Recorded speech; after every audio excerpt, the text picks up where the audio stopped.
Saudara Propam Polda Metro Jaya memeriksa 2 polisi buntut kematian tersangka penculikan dan pembunuhan Alvaro Kiano Nugroho yang bunuh diri di ruang konseling Mapolres Jakarta Selatan. Polisi menyebut tersangka yang merupakan ayah tiri Alvaro tewas bunuh diri saat dititipkan di ruangan konseling Polres Jakarta Selatan untuk menjalani pemeriksaan medis pasca penetapan tersangka. Belum ada kesimpulan apakah peristiwa ini terjadi karena kelalaian polisi yang piket atau ada faktor lainnya.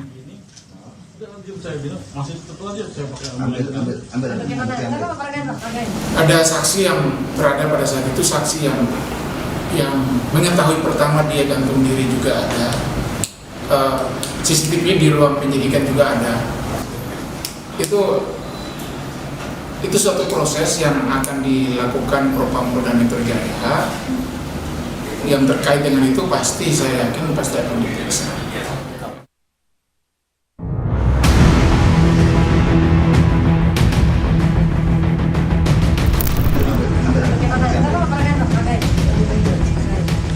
Satu persatu fakta di balik kasus penculikan disertai pembunuhan Alvaro Kiano Nugroho diungkap polisi. Salah satunya saat ayah tiri Alvaro memeragakan detik-detik pembunuhan bocah tersebut dalam prarekonstruksi yang digelar 21 November lalu sebelum ayah tiri Alvaro tewas bunuh diri. Dalam prarekonstruksi, terungkap Alvaro sempat dibekap hingga lemas. Polisi juga tengah mendalami keterlibatan saksi kunci berinisial G. Ia diduga membantu mengangkat jasad Alvaro usai dibuang di kawasan Tenjo, Bogor, Jawa Barat. Saksi kunci juga berinisial G itu membantu dia untuk mencari lagi mengangkat mayat yang tadi, tapi dia bilang bahwa yang di dalam kantong plastik itu adalah bangkai anjing. Sampai saat ini kami masih melakukan pendalaman sampai di mana dia terlibat dalam kasus ini. Sebelumnya polisi menyisir lokasi penemuan jasad Alvaro di kawasan Tenjo. Hasilnya ditemukan 5 bagian tubuh diduga milik korban. Temuan itu diserahkan ke Rumah Sakit Polri Kramat Jati untuk identifikasi. Diduganya itu ditemukan ada rahang bawah, di mana di rahang bawah itu untuk skalanya masih kecil, jadi curiganya dan itu ada aktor. Sehingga kami harus ronsen lagi dan koordinasi dengan tim forensik. Ibu kandung Alvaro mengungkap perangai buruk ayah tiri Alvaro yang disebut temperamen. Pokoknya orang itu nggak bisa diajak debat, nggak bisa diajak tukar pikiran. Sementara pakar psikologi forensik Reza Indragiri menyoroti kematian ayah tiri Alvaro di ruang konseling Polres Metro Jakarta Selatan. Apakah dia meninggal akibat perbuatan orang lain, berarti pidana, ataukah dia meninggal akibat keputusannya sendiri, tetap saja itu merupakan masalah. Walaupun mungkin sebatas masalah etik, atau bisa juga dibawa ke pidana, walaupun agak dipaksakan yaitu dengan pasal kelalaian. Tinggal lagi, seberapa jauh kita semua, mobil khusus Polri menyikapi kasus meninggalnya tahanan di kantor polisi sebagai masalah yang serius atau tidak. Hilang 8 bulan, Alvaro ditemukan meninggal. Polisi menyebut penyerahan jenazah Alvaro akan dilakukan usai pencocokan DNA. Tim Liputan, Kompas TV.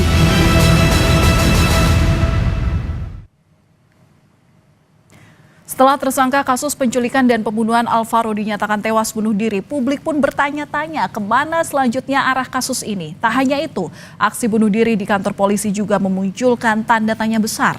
Dan kami akan membahasnya bersama pengamat kepolisian dari ISES, ada Bambang Rukminto pada malam hari ini. Pak Bambang, selamat malam. Selamat malam, Valen. Ya Pak Bambang, setelah tersangka bunuh diri, kini polisi mendalami keterlibatan saksi kunci. Nah, apakah memungkinkan untuk mengungkap kasus ini? Ya, sangat memungkinkan ya, tapi kan kalau saya melihat kronologinya, kasus Alvaro ini kan hilang sejak bulan Maret. Ya. Dan baru ditemukan setelah ada tersangka, yakni ayah tiri korban Alvaro, seperti itu. Artinya kan penemuan jasad korban ini setelah ada pemeriksaan dan yang kemudian menetapkan ayah korban ini adalah tersangka. Terkait dengan kasus pembunuhan Alvaro-nya sendiri, mungkin bisa dihentikan ya, karena tersangka ini sudah meninggal. Tetapi karena ini menyangkut tadi ada saksi yang ikut terlibat untuk memindahkan, artinya dia mengetahui, mungkin prosesnya nanti akan berbeda. Tetapi terkait dengan pelaku pembunuhannya sendiri kan karena sudah meninggal, tentu ini akan ditutup seperti itu. Oke. Yang menarik memang terkait dengan kasus kematian dari tersangka di tahanan Polres Jakarta Selatan. Ini yang layak diperhatikan seperti itu, Valen. Ya Pak Bambang, ini tuh ada pengakuan bahwa saksi kunci ini merasa ditipu oleh ayah tiri Alvaro bahwa kantong plastik yang ia pegang saat itu berisi bangkai hewan. Nah, pengakuan ini masih bisa dibuktikan polisi nggak? Dan harus diuji nggak? Sementara kan tersangka sudah tewas. Ya, sangat sulit sekali ya untuk menguji. Tapi kalau kita melihat kronologi kemarin kan juga ada sebelum tersangka meninggal kan ada rekonstruksi. Ini tentu sudah cukup kuat gitu loh untuk mentersangkakan yang ayah tiri korban ini gitu loh. Makanya saksi-saksi itu tadi tidak cukup untuk kemudian ditingkatkan menjadi tersangka keterlibatan dalam pembunuhan seperti itu, karena tersangka utamanya adalah ayah tiri korban yang sudah meninggal seperti itu. Iya, kejelian polisi di sini dinanti. Tapi kalau saya bertanya tentang pandangan Anda terkait dengan dugaan bunuh diri atau tersangka yang kini bunuh diri begitu ya di ruang konseling Polres Jakarta Selatan, apakah benar ini murni bunuh diri? Sejauh mana pengusutannya harus dilakukan polisi? Ya, di kepolisian itu ada peraturan Kapolri 4 tahun 2011 kalau nggak salah ya. Yang terkait dengan bagaimana mengatur tahanan di kepolisian, perawatan tahanan di lingkungan kepolisian. Ini ada dua orang yang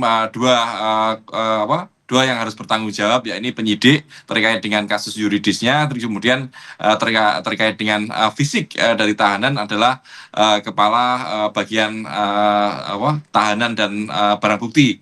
Ini yang harus dilakukan penyidikan terkait dua pejabat di masing-masing satuan ini seperti itu.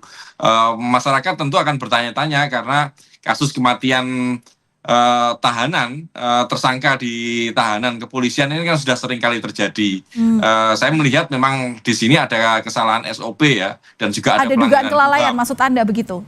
Ya, ada kelalaian terkait dengan SOP, kemudian juga terkait dengan pelaksanaan KUHAP. Karena dalam KUHAP ini kan seseorang yang sudah ditetapkan tersangka itu harus didampingi oleh penasihat hukum. Apakah saat itu tersangka yang menjadi ayah tiri yang kemudian bunuh diri ini didampingi pengacara atau tidak, ini kan kita juga tidak tahu. Dan ini artinya di sini ada pelanggaran KUHAP karena saat mentersangkakan ini kapan, karena tanggal 21 November sebelum meninggal ini kan sudah ada prarekonstruksi, artinya kan jauh sebelumnya sudah ditangkap seperti itu. Artinya kan saat ditangkap pun juga harus ada pendampingan penasihat hukum. Ini yang seringkali diabaikan oleh kawan-kawan kepolisian sehingga memunculkan problem ketika ada kasus-kasus kematian di tahanan kepolisian seperti itu. Iya, sebenarnya dengan kasus ini harusnya polisi juga ketat mengawasi dan juga sebenarnya kalaupun sudah ditetapkan sebagai tersangka harus ada pengekangan fisik begitu ya sebenarnya. Nah, tapi tadi Anda menyampaikan bahwa ada dugaan kelalaian. Singkat saja, berarti ini harus diusut ya? Ya pasti harus diusut, tapi kan ini terkait dengan pelanggaran SOP ya, pelanggaran disiplin. Kecuali nanti ditemukan bukti-bukti baru, misalnya ada kekerasan fisik kepada korban tersangka seperti itu. Kalau kemudian ada kekerasan fisik misalnya yang disengaja bukan dari pihak lain, ini tentu akan ada pengusutan yang lebih lanjut seperti itu. Ya, dan akan ada sanksi pastinya yang nanti akan diterapkan. Baik, terima kasih sudah berbagi pandangan Anda di Kompas Malam, pengamat kepolisian dari Institute for Security and Strategic Studies, Bapak Bambang Rukminto. Salam sehat selalu Pak, selamat malam.